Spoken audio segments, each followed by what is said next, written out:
नमस्कार विद्यार्थी मित्रांनो, कालच्या पिरियडमध्ये आपण कंडक्टिव्हिटी सेल त्याची डायग्राम आणि कंडक्टिव्हिटी सेलवरनं आपण सेल कॉन्स्टंट कसा काढतो आणि त्या सेल कॉन्स्टंटवरनं आपण कंडक्टिव्हिटी कशी काढतो हा फॉर्म्युला घेतला होता. आणि शेवटचा फॉर्म्युला आपण घेतला होता K = cell constant divided by R. पण त्याच्यानंतरचा जो पॉईंट आहे जो की 3 स्टेपमध्ये आपल्याला घ्यायचा आहे तो पॉईंट आहे determination of conductivity. This consist of 3 step. एखाद्या सेलची कंडक्टिव्हिटी जर आपल्याला काढायची असेल किंवा एखाद्या इलेक्ट्रोलाइटची कंडक्टिव्हिटी आपल्याला काढायची असेल तर आपल्याला 3 स्टेप्सचा उपयोग करावा लागतो. आणि त्या 3 स्टेप्स आहेत. पहिली स्टेप आहे determination of cell constant, second step आहे determination of conductivity of given solution that is K, आणि थर्ड स्टेप आहे calculation of molar conductivity of the solution that is lambda. म्हणजेच determination of conductivity consist of following 3 steps आहेत. यामध्ये आपण एक एक step घेणार आहोत. त्यामध्ये आपण पहिल्यांदा घेऊया डिटर्मिनेशन ऑफ सेल कॉन्स्टंट कसं काढायचं. लक्षात याच्यासाठी बघा बाजूला एक डायग्राम दिलेले मी जी पुस्तकात तुमच्या पेज नंबर 96 वर हा पॉईंट आहे. फिगर आहे मेजरमेंट ऑफ रेजिस्टन्स. फिगरमध्ये काय लिहिले आपण this is the measurement of resistance. एखाद्या सेलचं रेजिस्टन्स त्या सोल्युशनचं रेजिस्टन्स आपल्याला काढायचं असेल तर हा एक्सपेरिमेंट आपल्याला करावा लागतो. आता ह्या एक्सपेरिमेंटमध्ये थोडक्यात तुम्हाला ह्याच्यातली 3 स्टेपपैकी आपली पहिली स्टेप सुरू आहे. वाटल्यास या डायग्रामच्या वर आपण हेडिंग टाकू शकतो that is the determination of cell constant. ही पहिली स्टेप घ्यायची आपल्याला determination of cell constant. Determination of cell कॉन्स्टंटसाठी ही फिगर आहे डिटर्मिनेशन ऑफ सेल कॉन्स्टंट. त्यासाठी ही आपण डायग्राम काढलेली आहे. पहिली स्टेप घ्यायची आपल्याला. याच्यामध्ये लेफ्ट साईडला जे काल आपण फिगर घेतली होती कंडक्टिव्हिटी सेलची ही फिगर आहे आणि राईट साईडला जे मी काढले ते विस्टोन ब्रिजची डायग्राम आहे. ह्या विस्टोन ब्रिजच्या साहाय्याने आपण हे 2 कनेक्शन्स दिलेले आहेत ह्या कंडक्टिव्हिटी सेलला. आणि हा एक एक्सपेरिमेंट आपल्याला करायचा आहे. त्या एक्सपेरिमेंटने आपण काय करणार सेल कॉन्स्टंट काढून घेणार. बरोबर आहे. आता ही सेल कॉन्स्टंटची व्हॅल्यू कशी असणार आहे कॉन्स्टंट असणार आहे. थोडासा एक्सपेरिमेंट समजून घ्या. सुरुवातीला आपण याचे जे सोल्युशन भरलेलं आहे ह्या कंडक्टिव्हिटी सेलमध्ये जे काय आपण सोल्युशन घेतलेलं आहे ते KClचं सोल्युशन घेणार आहोत.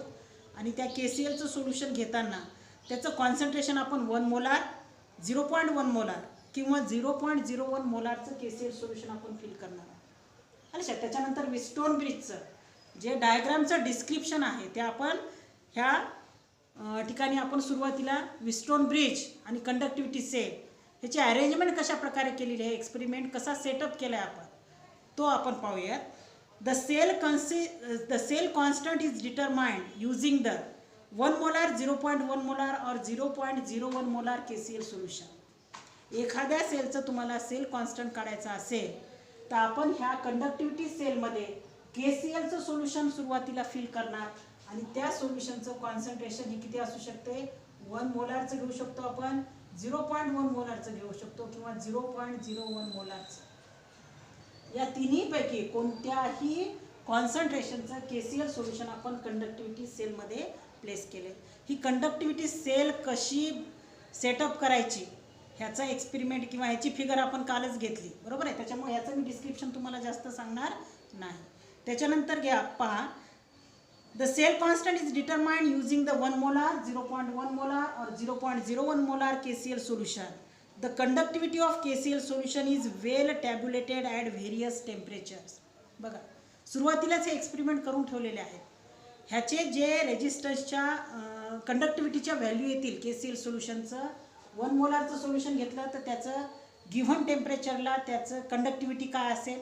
त्याच्यानंतर 0.1 मोलार जर आपण KClचं सोल्युशन घेतलं तर त्याची कंडक्टिव्हिटी गिव्हन टेम्परेचरला काय असेल किंवा 0.01 मोलारचं जर सोल्युशन घेतलं आपण तर त्याचं गिव्हन टेम्परेचरला त्या सोल्युशनची कंडक्टिव्हिटी काय असेल हे एक्सपेरिमेंट थ्रू अगोदरच टॅब्युलेटेड केलेले आहेत. म्हणजे आपल्याला ऑलरेडी त्याच्या ज्या फिगर्स आहेत ज्या व्हॅल्यूज आहेत त्या आपल्याला माहिती असणार आहे. लक्षात 1 मोलारचं KCl सोल्युशन घ्या गिव्हन टेम्परेचरला त्याची कंडक्टिव्हिटीची व्हॅल्यू काढून ठेवलेली आहे. 0.1 मोलारचं माहिती आहे आपल्याला, 0.001 मोलारचं, म्हणजे यामध्ये आपण कोणतं केसीएलचं सोल्युशन फिल केलं आहे लक्षात. 0.1 मोलारचं जर केसीएल सोल्युशन फिल केलं असेल तर त्याची कंडक्टिव्हिटीची व्हॅल्यू आपल्याला अगोदरच माहिती आहे, कारण ही एक्सपेरिमेंटने काढून ठेवलेली आहे लक्षात. त्याच्यानंतर the resistance of KCl solution is measured by the Wheatstone bridge. परंतु ह्या केसीएल सोल्युशनचा रेजिस्टन्स मात्र आपल्याला माहिती नाही. मग ह्याचा रेजिस्टन्स आपल्याला जर मेजर करायचा असेल तर तुम्हाला सांगितलं आहे Wheatstone bridge, by using the Wheatstone bridge we have to measure the resistance of unknown solution लक्षात. मग ह्याच्यामध्ये आपण जे सोल्युशन भरले त्याची कंडक्टिव्हिटी आपल्याला माहिती आहे वेगवेगळ्या कॉन्सन्ट्रेशन्सला आणि गिव्हन टेम्परेचरला, परंतु त्याची रेजिस्टन्सची व्हॅल्यू आपल्याला काढायची आणि मग त्याच्यासाठी आपण कशाचा उपयोग घेणार, विस्टोन ब्रिजचा. The resistance of KCl solution is measured by using the Wheatstone bridge. आता हा विस्टोन ब्रिज काय आहे तुम्हाला चॅप्टर नंबर 9 12वीचा जो चॅप्टर नंबर 9 आहे आत्ताचा 12वीचा तुमचा, त्याच्यामध्ये सांगितलं आहे तुम्हाला refer the textbook of 12th physics, refer the textbook of physics of 12th chapter number 9. 12वीचा फिजिक्सचा जो आहे तुम्हाला चॅप्टर नंबर 9 जर तुम्ही रेफर केला तर विस्टोन ब्रिजबद्दल तुम्हाला माहिती मिळेल. थोडक्यात मी तुम्हाला विस्टोन ब्रिजचं सांगते काय आहे ते. In this figure in the measurement of resistance there is one uniform wire A आणि बी. ही एक आपण वायर घेतली युनिफॉर्म वायर लक्षात. आता युनिफॉर्म वायर म्हणजे काय, पॉईंट ए पासनं पॉईंट बी पर्यंत त्या वायरचं जे डायमीटर आहे लक्षात, डायमीटर जे आहे ते सेम असते, त्याला म्हणायचं युनिफॉर्म वायर. ती आपण प्लेस केली पॉईंट ए आणि बीच्या दरम्यान आणि त्याच्या खाली एक मीटर स्केल प्लेस केलेली असते लक्षात. मीटर स्केलमध्ये 1 सेंटीमीटर टू 100 सेंटीमीटर अशी ती स्केल असते लक्षात. 1 सेंटीमीटर टू 100 सेंटीमीटर म्हणजे 1 to 100 पर्यंत खाली हे या ठिकाणी वर ए आणि बी पॉईंटमध्ये आपण वायर फिक्स केली, त्याच्या खाली स्केल फिक्स केलेली असते. त्याच्यावर ह्या पॉईंटमध्ये आपण ए आणि बी पॉईंटमध्ये काय केली वायर युनिफॉर्म वायर काय केली प्लेस केली. त्याच्यानंतर ह्या ए आणि बी पॉईंटमध्ये आपण एक रेजिस्टन्स फिक्स केले लक्षात. त्याच्यानंतर डी ह्याचे हे जे 2 आर्म्स आहेत, हे 2 आर्म्स आणि हा तिसरा हा आपल्याला ट्रायंगल दिसल्यासारखा दिसतो बरोबर आहे. हा एक आर्म, हा दुसरा आर्म, हा तिसरा आर्म. तिसऱ्या आर्म म्हणजे खालच्या बॉटमच्या आर्ममध्ये आपण काय केले ए आणि बी ह्या 2 पॉईंटमध्ये युनिफॉर्म वायर फिक्स केली, ज्याच्या खाली मीटर स्केल प्लेस केलेली असते, या ठिकाणी दिलेलं नाही तुम्हाला लक्षात. आणि ए आणि बी पॉईंटच्या दरम्यान आपण रेजिस्टन्स फिक्स केले लक्षात.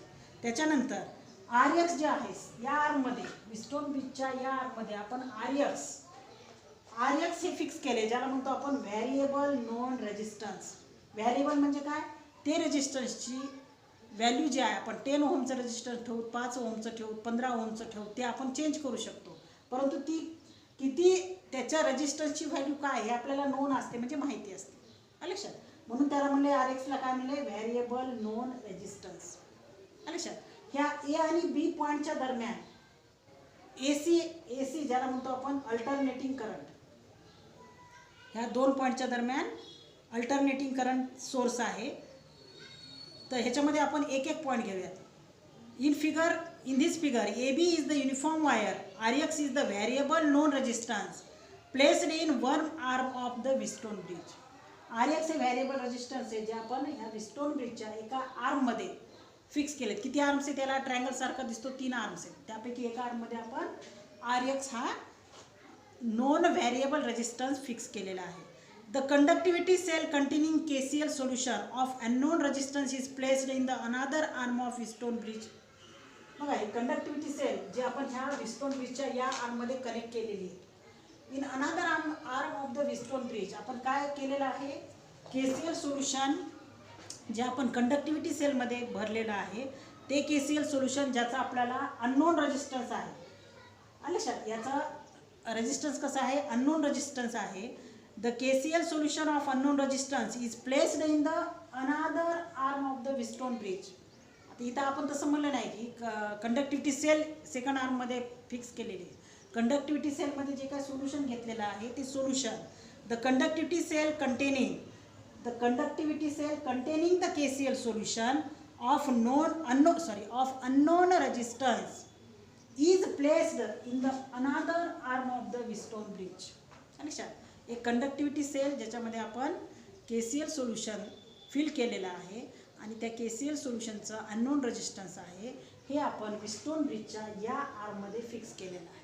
बघा, या आर्ममध्ये काय फिक्स केलं आहे आपण, व्हेरिएबल नोन रेजिस्टन्स, आणि या आर्ममध्ये फिक्स केले conductivity cell containing the KCl solution of unknown resistance.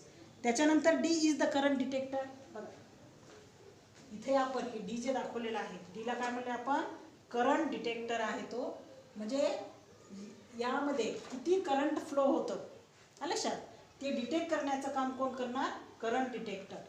त्याच्यानंतर F जे आहे, F is the sliding contact. F काय आहे, स्लायडिंग कॉन्टॅक्ट आहे. बघा या ठिकाणी फिगर तुम्ही या साईडला काढला तर हे जे मी खाली लिहिलेले आहेत सगळं काय काय, AC म्हणजे अल्टरनेटिंग करंट, RX म्हणजे व्हेरिएबल नॉन रेजिस्टन्स, AB म्हणजे युनिफॉर्म वायर, D म्हणजे करंट डिटेक्टर आणि F म्हणजे स्लायडिंग कॉन्टॅक्ट. तुम्ही फिगरच्या या साईडला लिहू शकता. आता मला जागा नसल्यामुळं मी या ठिकाणी पॉईंट लिहिला, या ठिकाणी फिगर काढली, तिकडे जागा नसल्यामुळं मला हे खाली लिहावे लागले. डायग्राम जर तुम्ही या साईडला काढलात, या साईडला जागा असेल तर हे सगळं त्या साईडला लिहायचं. लक्षात, व्यवस्थित आपल्याला सोपं जाते लिहायला. AC काय आहे, RX काय आहे, AB काय आहे, D काय आणि F काय आहे. लक्षात, आता F काय आहे या ठिकाणी, स्लायडिंग कॉन्टॅक्ट आहे. बघा F हा स्लायडिंग कॉन्टॅक्ट आहे. ही वायर आपण ह्याला जॉकी बसवलेली असते.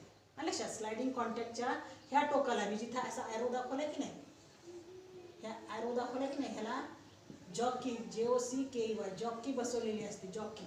आणि ते वायर आपण हातात घेऊन ह्या वायरवर आपण ती फिरू शकतो, या पॉईंटपासून या पॉईंटपर्यंत. म्हणजे हे वायर हातात धरून ही जॉकी असते, त्याला बसवलेली एक की असते अशी मोठी. लक्षात, अशी की असते, त्या कीला हे वायर जोडलेलं असते आणि हे आपण ह्या AB ह्या युनिफॉर्म वायरवर असं फिरू शकतो. आणि AB ह्या युनिफॉर्म वायरवर फिरत असताना, हळूहळू हे फिरवत असताना ह्या डिटेक्टरमध्ये, हे डिटेक्टर कसं असते पहा, ह्या डिटेक्टरमध्ये हे अशी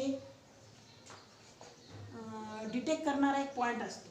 या साईडला करंट फ्लो होत असेल तर तो या साईडला होईल, या साईडला फ्लो होत असेल तर या साईडला. आणि जेव्हा तो स्थिर असतो कुठेही राईट साईडला किंवा लेफ्ट साईडला, तो डिफ्लेक्ट होत नाही. लक्षात, डिफ्लेक्ट जर होत नसेल या साईडला किंवा या साईडला, तो कॉन्स्टंट राहत असेल तर त्यावेळेस त्यामधनं करंट फ्लो होणार हे काय असेल, 0 असते. आणि हे आपण या ठिकाणी डिटेक्टरच्या सहाय्याने मेजर करू शकतो. लक्षात, F is the sliding contact that moves along the wire AB.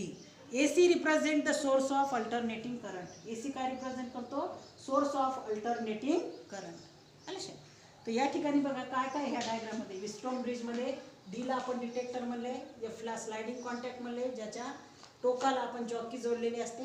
आणि हे वायर आपण हातात घेऊन AB ह्या युनिफॉर्म वायरवर आपण काय करू शकतो, करंट फ्लो जेव्हा होत नाही, डिटेक्टरमध्ये जोपर्यंत 0 डिफ्लेक्शन आपल्याला दाखवणार नाही तोपर्यंत हळूवारपणे आपण याच्यावर काय करू शकतो, ही स्लायडिंग कॉन्टॅक्टच्या साहाय्याने जॉकी फिरवतो. आणि जेव्हा डिटेक्टर 0 कॉन्टॅक्ट दाखवेल, समजा या ठिकाणी ह्या पॉईंट जो मी या ठिकाणी दिला आहे, ज्याला C पॉईंट नाव दिलं आहे, लक्षात, जेव्हा तो detector deflection no current flows through that circuit, जेव्हा डिटेक्टर रिप्रेझेंट करेल की हा डिटेक्टर कुठे आहे, आता हा पॉईंट याचा 0वर आहे, 0वर आल्यानंतर त्या ठिकाणी त्या पॉईंटला मी नाव काय दिले C. आणि ह्या वेळेस या पॉईंट वेळेस जेव्हा जॉकी असेल, लक्षात, जेव्हा हा स्लायडिंग कॉन्टॅक्ट या पॉईंटला असेल त्या पॉईंटला आपण नाव C दिले, म्हणजे त्यावेळेस या सर्किटमधनं करंट फ्लो होणार नाही. म्हणजे डिटेक्टरमधला डिफ्लेक्शन आपल्याला काय दिसेल, पॉईंट 0वर दिसेल. Means there is no current flows through that circuit. तर आता C पॉईंट लक्षात आलं तुम्हाला. डिटेक्टरमध्ये जेव्हा आपण 0वर डिफ्लेक्शन असेल, 0वर पॉईंट असेल, लक्षात, ॲरो जेव्हा हा डिफ्लेक्शन ॲरो जेव्हा 0वर जाईल तेव्हा आपण हा पॉईंट लिहिला C. त्याच्यानंतर ACला काय म्हणले लिहिले मी, अल्टरनेटिंग करंट. RX एका आर्म, विस्टोन ब्रिजच्या एका आर्ममध्ये RX फिक्स केलं आपण, ज्याला म्हणणे नॉन व्हेरिएबल रेजिस्टन्स. आणि सेकंड आर्ममध्ये आपण कंडक्टिव्हिटी सेल प्लेस केलेली आहे, ज्याच्यामध्ये KCl सोल्युशन घेतले. कोणत्याही कॉन्सन्ट्रेशनचं घ्या, त्याची कंडक्टिव्हिटी आपल्याला माहिती असते, पण त्याचं रेजिस्टन्स आपल्याला कॅल्क्युलेट करायचं आहे. तर ही सगळी अरेंजमेंट झाली कशाची, conductivity cell, Wheatstone bridge, that is the figure of measurement of resistance. याच्यामध्ये हा जो दाखवला तुम्हाला याच्या खाली नाव दिलेलं नाही, that is called Wheatstone bridge. आता त्याच्यानंतर आपल्याला हे सेटअप केल्यानंतर आपल्याला ॲक्च्युअली एक्सपेरिमेंट करायचं आहे. लक्षात आपण हे सगळं घेतलं आहे.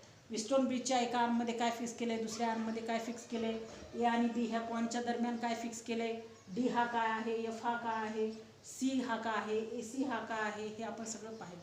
आता ॲक्च्युअली आपल्याला एक्सपेरिमेंट सुरू करताना sliding contact is move along the wire A B. हा स्लायडिंग कॉन्टॅक्ट आहे, ज्या वायरला आपण हातात घेऊन हळुवारपणे ही युनिफॉर्म जी वायर आहे पॉईंट ए आणि बीमध्ये, ह्या वायरवर हळुवारपणे ती जॉकी फिरवायची. लक्षात, the sliding contact is move along the wire A B until no current flows. Until no current flows असा हा शब्द दिला की हळूहळू आपण स्लायडिंग कॉन्टॅक्ट ए बी ह्या वायरवर फिरत असताना या साईडला, या साईडकडनं या साईडकडे हळूहळू, या साईडकडनं या साईडकडे असं हळूहळू फिरवायचं.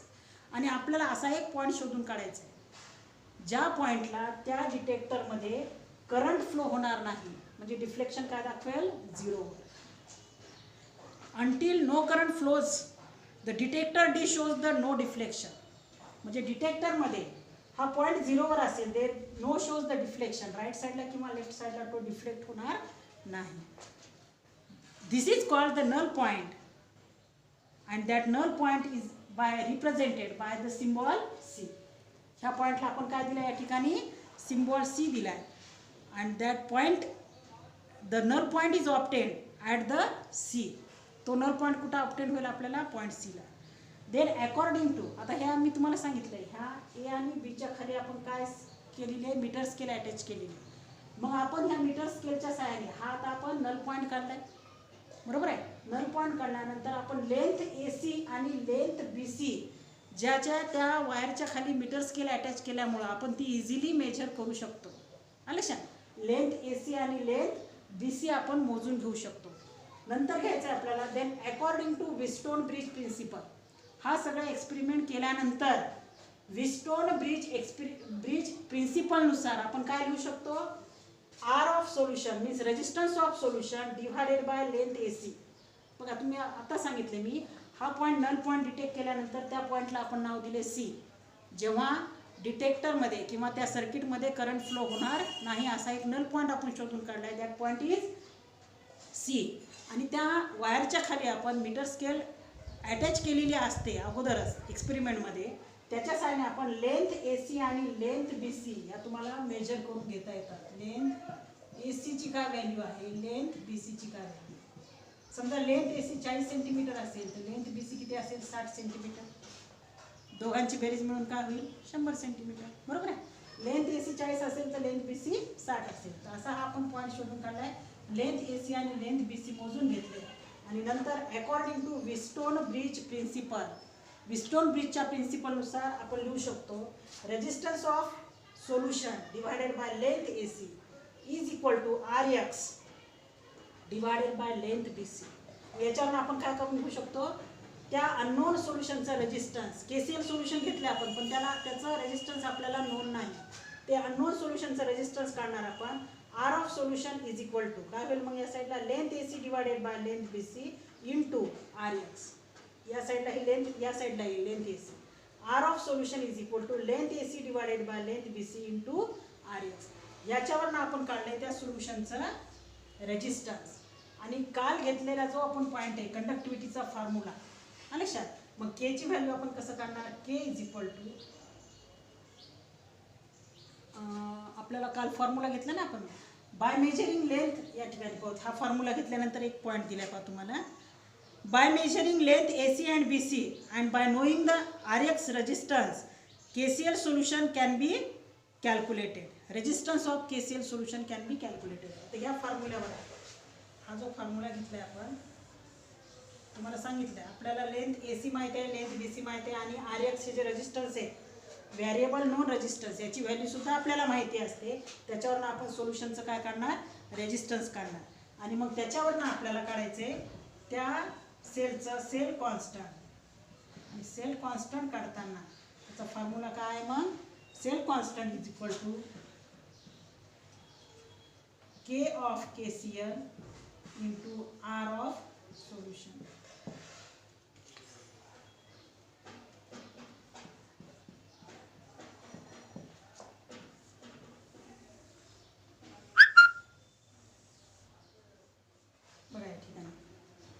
नंतर ह्या आर सोल्युशनचं काढल्यानंतर आपण त्याचा सेल कॉन्स्टंट काढून घेणार आणि सेल कॉन्स्टंटचा काल तुम्हाला फॉर्म्युला दिला होता, केचा फॉर्म्युला दिला होता बघा, K is equal to cell constant divided by resistance म्हणजे R.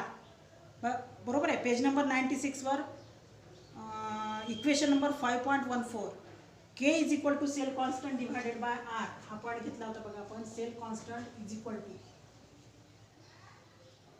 K is equal to cell constant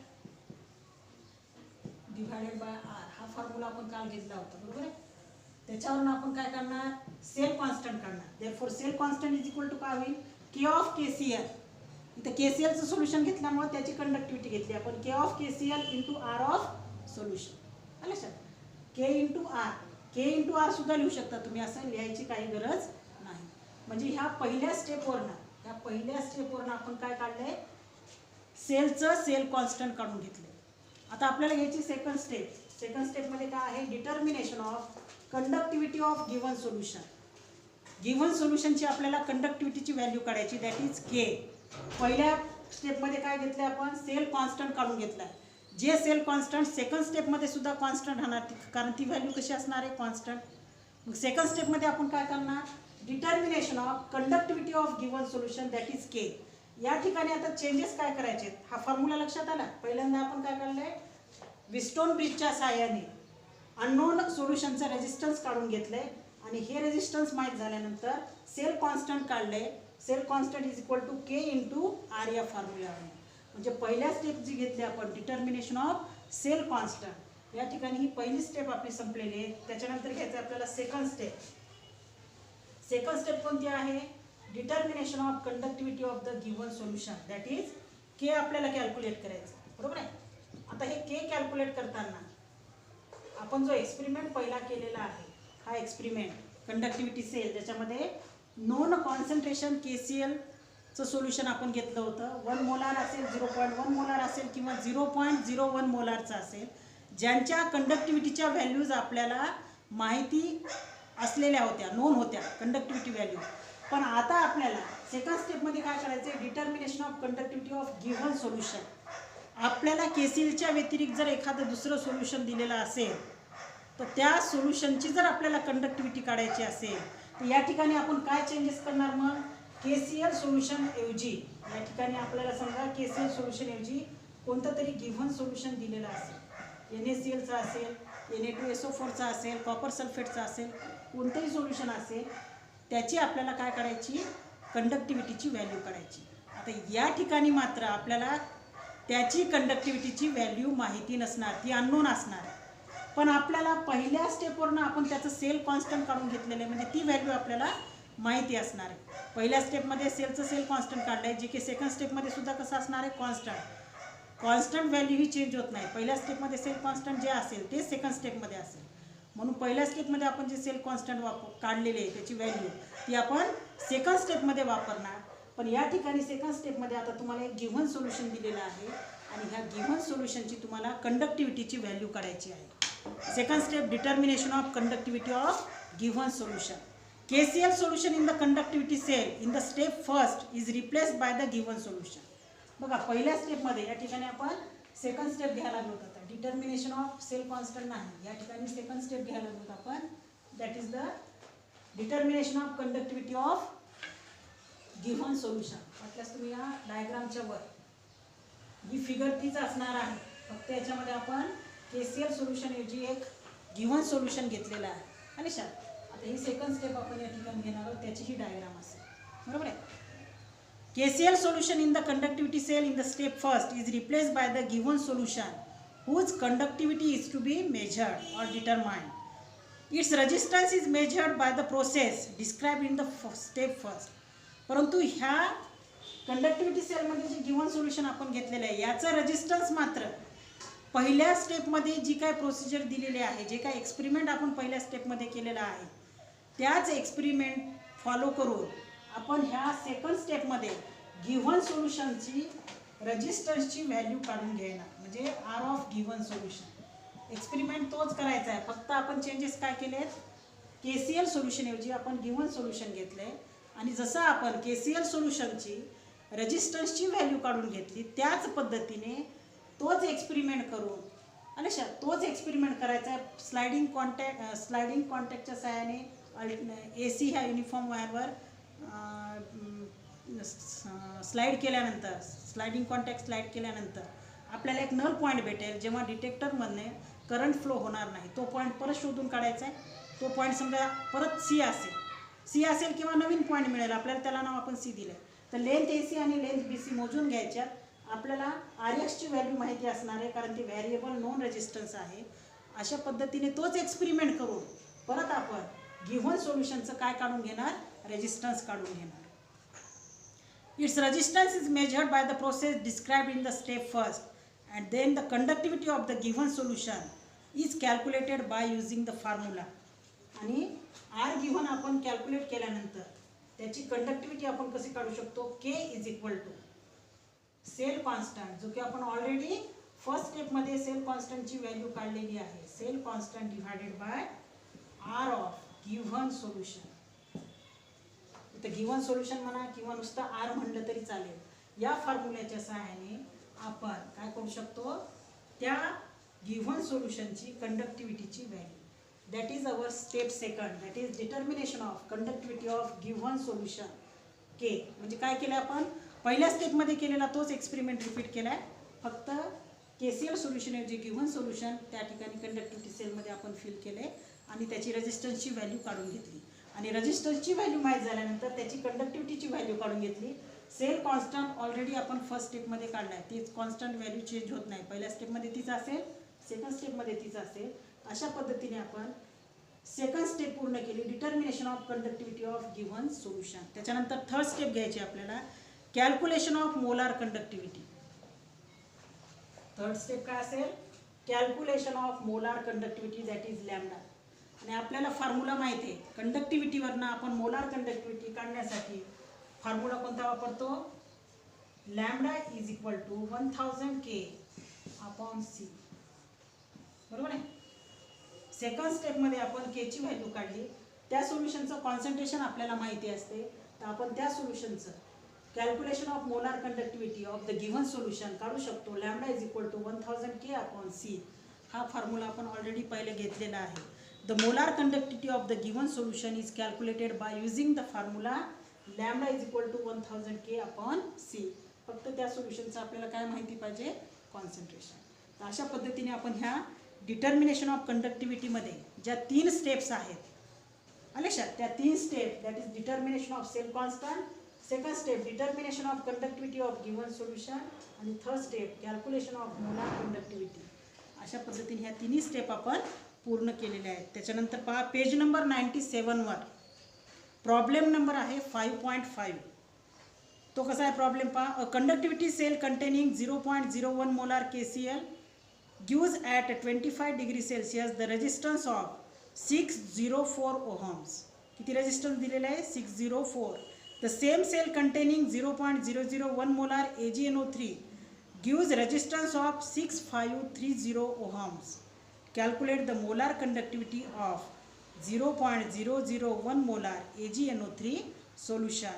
आणि गिवन दिले तुम्हाला conductivity of 0.01 molar KCl at 25 degree Celsius is 0.00141 per ohm per centimetre. बघा, ह्या आता ज्या 3 स्टेप घेतल्यात आपण, त्या 3 स्टेपवर आधारित हा न्यूमेरिकल आहे. तुम्हाला या ठिकाणी 2 सोल्युशन दिलेले आहेत, KCl सोल्युशन आणि AgNO3 सोल्युशन. सुरुवातीला KCl सोल्युशनचा उपयोग करून, म्हणजे त्याच्या कंडक्टिव्हिटी व्हॅल्यूचा आणि रेजिस्टन्सचा उपयोग करून आपण काय कॅल्क्युलेट करायचं आहे, सेलचं सेल कॉन्स्टंट कॅल्क्युलेट करायचं आहे. आणि सेकंड सोल्युशन जेव्हा आपण AgNO3 हे सोल्युशन वापरतो, बघा, पहिल्यांदा KCl सोल्युशन भरले, नंतर गिव्हन सोल्युशन कोणतं असेल, इथं AgNO3 हे गिव्हन सोल्युशन असेल. लक्षात, AgNO3 हे गिव्हन सोल्युशन दिल्यानंतर पहिल्या स्टेपमध्ये सेल कॉन्स्टंट काढून घ्यायचा आहे, आणि AgNO3 हे गिव्हन सोल्युशन सेकंड स्टेपमध्ये दिले, त्यावेळेस त्याची काय काढायची, कंडक्टिव्हिटी अगोदर काढायची, कंडक्टिव्हिटीवरनं मोलार कंडक्टिव्हिटी काढायची. तर ह्यामध्ये बघा, पहिल्यांदा काय काढले, कॅल्क्युलेशन ऑफ सेल कॉन्स्टंट. काय कॅल्क्युलेट करायचं याच्यामध्ये आपल्याला, कॅल्क्युलेशन ऑफ सेल कॉन्स्टंट. आणि ते कशावरनं काढून घेणार आपण, KCl सोल्युशनवरनं काढून घेणार. बरोबर आहे. KCL सोल्युशनचं मग काय माहिती पाहिजे तुम्हाला सेल कॉन्स्टंट काढण्यासाठी? काय काय व्हॅल्यूज माहिती पाहिजे? सेल कॉन्स्टंट पहिली स्टेप आपण करूयात, कॅल्क्युलेशन ऑफ सेल कॉन्स्टंट. पुस्तकात न्यूमेरिकल सोडून दाखवलेलं आहे. लक्षात, कॅल्क्युलेशन ऑफ सेल कॉन्स्टंट.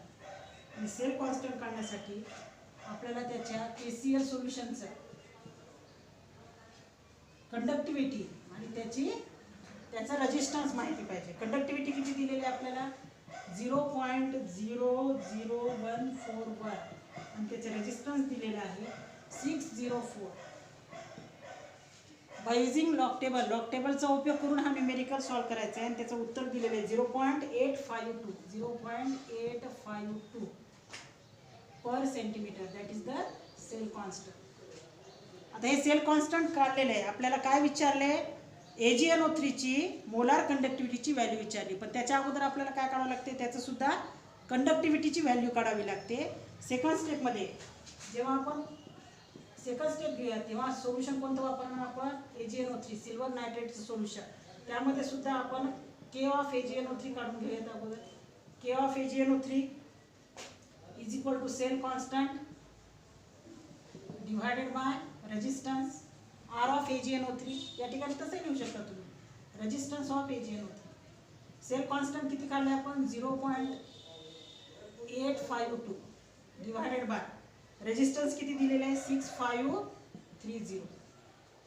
लक्षात, या ठिकाणी याचं उत्तर येते, केची व्हॅल्यू येते 1.3 × 10⁻⁴ पर ओहम पर सेंटीमीटर. आणि त्याच्यानंतर आपल्याला थर्ड कॅल्क्युलेशन करायचं आहे. AgNO3 ची काय काढायची? मोलार कंडक्टिव्हिटीची value lambda of AgNO3 is equal to 1000 K/C. 1000 into K किती काढले आपण? 1.3 इंटू 10⁻⁴. आणि AgNO3चं कॉन्सन्ट्रेशन दिलेलं आहे तुम्हाला 0.001. तर हे आन्सर येते पहा 130 पर ओहम स्क्वेअर सेंटीमीटर पर मोल.